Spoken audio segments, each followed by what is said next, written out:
I want to hear what you've prepared, if I'm honest. Laura, we're going to dive into the world of Laura Pearman. We're thrilled to welcome you. You're a talented and wonderful woman. Extraordinary force in the world of personal branding, helping people turn their quirks into their competitive edge. I love that. Started, so a wee bit of a background, starting your career as a portrait photographer. Yes.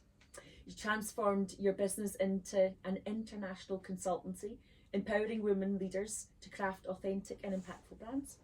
With your sharp strategic mind and signature quirky vintage flair, and all these things are all the things I love about you. When you sit down with Laura, you want to write down everything she just said, because you're like, this is good. And that lovely like quirky vintage flair about you. Your work is beautiful.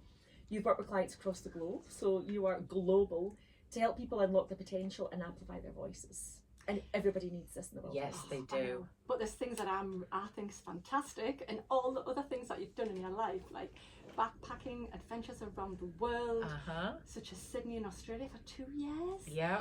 And I think this is great. Secret dream of being a vintage Hollywood showgirl from the late 40s, tap dancing away. And this is what I love. You play saxophone, and you dream of joining an all-girl ska band. And I think, that would be amazing. Yeah, if there's anyone listening out there and they want to be in this band, like, please contact me. Absolutely. Yeah, I tell you what, we'll have to ask Mr. Scurf. Mr. Scurf might know someone. Yes.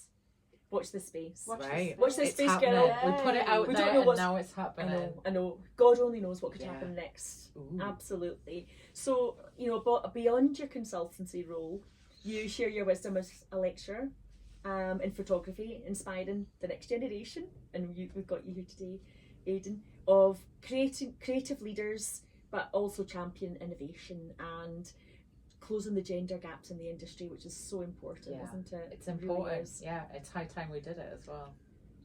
So whether it's your YouTube channel, your social media, you run really powerful in-person workshops. You're on a mission to help others shine, and tonight we want to help you shine. We're going to shine the light on you tonight for a change, Laura. The blushing's real. This is lovely. Just to start off with, this is what you do now, but how did this all start? How did you become this person you are today with all the skills you've got? Where did it start for you? Oh, that's a good question.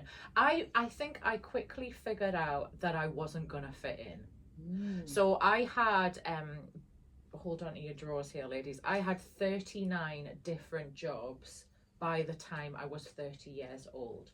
So I really tried to fit in. And every time I joined a different type of organization with a different type of role, I was like, this just isn't right. So I think I was probably a little bit pig-headed and stubborn about it, but I also wasn't prepared to suck it up, buttercup, and stay in that organization way. And I was like, there's got to be a better way. So I initially set out, I went to school up here on the coast. This is where I grew up. I went off to university and did a degree in public relations and marketing. And it wasn't until I was in my mid-20s, after doing the backpacking, that I thought, this still isn't right. It still isn't fitting. And that's when I got into photography, came back up to the northeast and did my degree in photography, and then started figuring it out. But it's that, I think that is the one true thing that has always stayed with me when I'm like, it just doesn't feel right. I need to pivot, or I slightly need to change. And it's that dogged refusal to just accept things the way that they are. I think that's the one thing that I think it's been true for me the whole way. And that's beautiful. I want more people to hear that. Yeah, it's a lesson in life, isn't it? There are a lot of people out there who think it's a me problem. Yeah, because they don't feel right. Yeah, like I don't fit. Like I don't fit in the world, or I don't fit in my role, or I'm not right. And it's like, you just don't have to be in that mold. Like, you're in the wrong mold. Get the heck out the mold. Get out of Dodge. Go find, go rogue. Yes. Find your thing. And I think that's what you've done. Yeah, I went rogue. Yeah, that is so true. Yeah.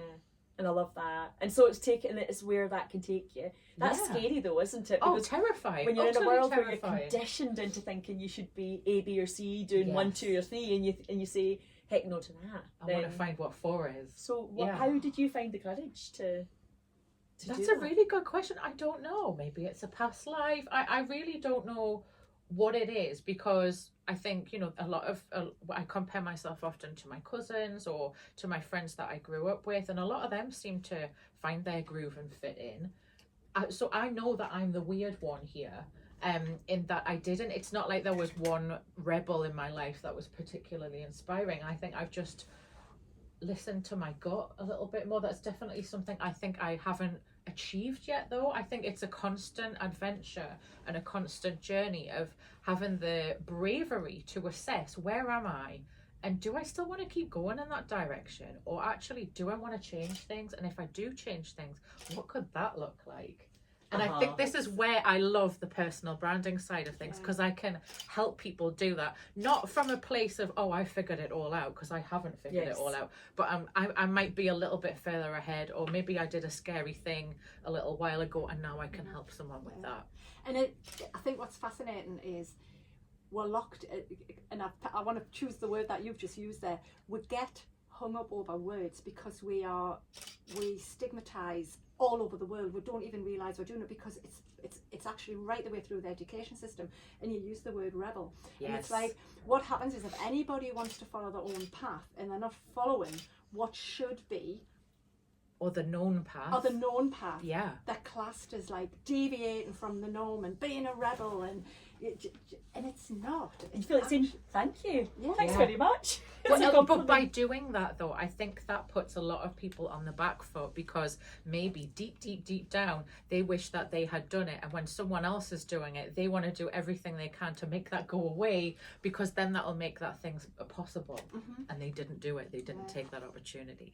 So there's a big thing here about mindset, isn't there? Because to be that person who says, because I heard you earlier like saying, because I've been through it and learned from, you know, the good, the bad, you know, I can help others better. And so you have to have a mindset that's a learner mindset. Constantly. To be able to keep doing that. So is that who you are? Is it who you've become? Did you have like encouragement to do that in your life growing up, or is it just like who you've become? I think I've always been inquisitive. You know, I was always the kid in the class, probably annoying the teacher, like, can I just ask one more question? Why? Could we maybe do a test on that? And everybody like, Laura, will you please, like, shut up? So I've always been very inquisitive. And I think I probably have learned that, you know, a trait from parents and older generations in my family. But you're right. I think the minute you stop learning is the minute you start dying. I really do believe that. And I think it doesn't matter how old you are, you've got to find new things to learn, because that's the zest of life, isn't it? Absolutely. Do you know what? That is 100, 1000% my attitude. Polly and I have actually just been on a course this week gone. It's like lifelong learning. Wow. Life is the most incredible thing we've got, and we're not here for that long. Yes. So like, you just want to grab it, try it all, do it, give it a bash. And it's not how everybody sees the world. So it's like, it's noticing that in people and shining a light on it to understand how can that be possible, so other people can have it too. Because that's a really adventurous way to approach life, isn't it? Yeah, and I definitely identify with adventure. Yeah. An adventure, people like think it's a word that involves a thing you do, but it can just be how you approach. Like you can have an adventure making a meal tonight while you're in the kitchen. Adventure, a creative adventure, all of that has been your adventure. And also, so you know, we were talking about how children are really inquisitive, aren't they? And they just how many times do children say why? Oh yeah. Why? They don't say how. Why is that? Yeah. But the other thing is, if you take you know, if you take that and change it a little bit, then it's like who. So I'm curious about who has been around you, cheering you on to do that. Has it been important to have support and cheerleading, and you know, to have those people around you that kind of help you along the way? Or this is a really interesting topic, and I was talking about this week, but I can't recall who. Oh, it was a friend of mine who I was interviewing.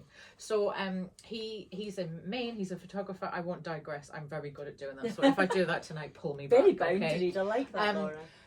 We were talking about the idea of mentors, and for a long time, I would say even up until maybe 5+ years ago, right, so well into my career and age, I thought the way that mentors worked was like some Yoda type character in the industry or field that you wanted to be in or find your way into would like come out of like a god finger out of the sky and say, Laura, I am now choosing you. You I are want to chosen. be your mentor. And I'd be like, oh, and I would be like, it's time. They're finally here. They're going to help me. It totally isn't like that. And I have no idea why I thought it was that way. But this, like, let me backtrack a little further. So I remember thinking, about 10 years ago, like, where's my mentor? Like, where's this person? I need someone to be strict with me and go into that teacher-student relationship, because I know I thrive in that, like, a dynamic. But people would start asking me, like, oh, do you want to be my mentor? And I'd be like, well, I can't really say yes because I haven't got a mentor. So I can't be your mentor yet. And I had such a linear, rigid mindset about it. And it was all completely bananas. I did not need to think of it that way. I think you can mentor anyone at any age or at any stage of your career, even if you're just half a step further ahead than they are. Absolutely. And it doesn't have to be like this big ceremony of life. I think now, when I think about it through that lens, I have a lot of different mentors. Mentors are, you know, people who are a few steps ahead in a certain area of life, be that spiritually, socially, it could be with cooking. It doesn't have to be business, but they're a little more wise than you are. Absolutely. But that's the appetite for learning. Yes, it goes back to that. It always comes back to that. Yeah. And if you've got that inquisitive mind and that want to learn, you'll go and find it as well, won't you? Yes. I mean, you go everywhere to find it. I do. I try just crazy things to try. And there's that aspect around with mentors as well, where they might not have the answer. It's okay. You know, it's like if you have a business coach, I think the initial outlook on that is, oh, I'm going to go and ask them this question. They're going to tell me the answer and I'll just do that. It's really, really eye-opening when someone that you have always put on this pedestal will be like, I don't really know. Why don't we look at it this way? And that might be them learning alongside you at the same time. That's like really strong leadership, isn't it, though? Because being able to admit that, it's the difference, isn't it, between the whole I need to know, like I need to be all knowing, versus let's learn together. And that's beautiful, isn't it? Because that's where curiosity, like, you can really vibe on that. Well, I've been loving this conversation, but we're not done. But shall we have a wee break? Let's do it. Yeah, let's have some tunes. We're going to come back in a wee minute, but what I'm going to say to you is, if you would like to ask a question to Laura, if you want to hear a tune, why don't you just give us a wee text or a WhatsApp on 07858 429 316. So coming up, we're going to have the Gorillas. Oh, fantastic. And the Deep Blue Something Breakfast at Tiffany's. Oh,